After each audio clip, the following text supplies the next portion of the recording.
இறைவனிடம் கையேந்துங்கள், அவன் இல்லை என்று சொல்லுவதில்லை.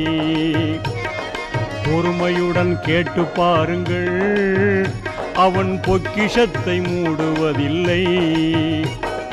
இறைவனிடம் கையேந்துங்கள், அவன் இல்லை என்று சொல்லுவதில்லை.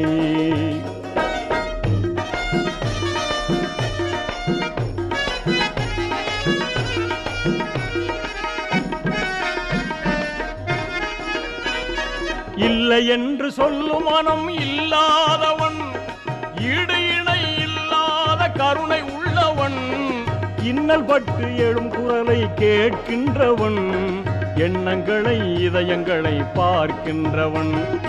இறைவனிடம் கையேந்துங்கள், அவன் இல்லை என்று சொல்லுவதில்லை.